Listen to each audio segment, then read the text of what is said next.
Hi friends, ಎಲ್ರಿಗೂ good morning, ಶುಭೋದಯ. ಬನ್ನಿ, ಶನಿವಾರ ಇದು ಪಾತ್ರೆ ಕೂಡ ವಾಶ್ ಮಾಡಬೇಕು, ಎಲ್ಲ ಇದೆ. ಇವತ್ತು ಬಿಸಿ ಬಿಸಿ ಮನೇಲೆ ಮಾಡಿರೋ ದೋಸೆ, ಓಕೆನಾ. ಹಾಗೆ ಇದಕ್ಕೆ ದೋಸೆಗೆ ಸ್ವಲ್ಪ ಚಟ್ನಿ ಪುಡಿ ಹಾಕಿ ಈ ಥರ ಮಾಡಿರೋದು, ರೆಡಿಮೇಡ್ ಚಟ್ನಿ ಪುಡಿ, ಮನೆಯದಲ್ಲ. ಅದಕ್ಕೆ ಆಲೂಗಡ್ಡೆ ಪಲ್ಯ ಹಾಕಿ ರೋಲ್ ಕೊಟ್ಟರೆ ಬಿಸಿ ಬಿಸಿ masala dosa ready to eat. ಒಂದು ಸೆಟ್ ದೋಸೆ ಆಗಿದೆ.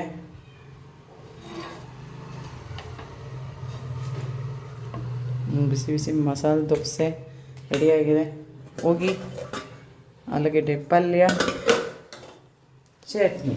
ನಮ್ಮನೆ ಚಟ್ನಿ ಕ್ವಾಂಟಿಟಿ ಕಡಿಮೆ ಯೂಸ್ ಮಾಡೋದು, ಪಲ್ಯ ಹಾಗಾಗಿ ಸಣ್ಣ ಜಾರ ಬಿಟ್ಕೊಂಡ್ರೆ ಸಾಕಾಗುತ್ತೆ. ಅದರಲ್ಲೂ ಒಮ್ಮೊಮ್ಮೆ ಉಳಿಯುತ್ತೆ. ಬರೀ ದೋಸೆ ಇವತ್ತು.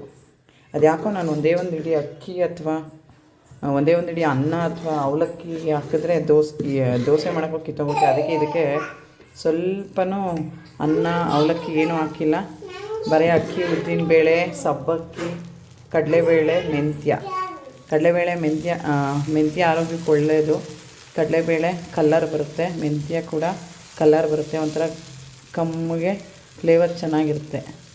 ಮೆಂತ್ಯ ನಾವು ಬೇರೆ ಯಾವುದಕ್ಕೂ ಅಷ್ಟು ಬಳಸಲ್ಲ ಅಲ್ವಾ, ಹಾಗಾಗಿ ದೋಸೆ ಇಡ್ಲಿ ಹಾಕುವಾಗ ಮಾಡ್ಕೋಬೋದು.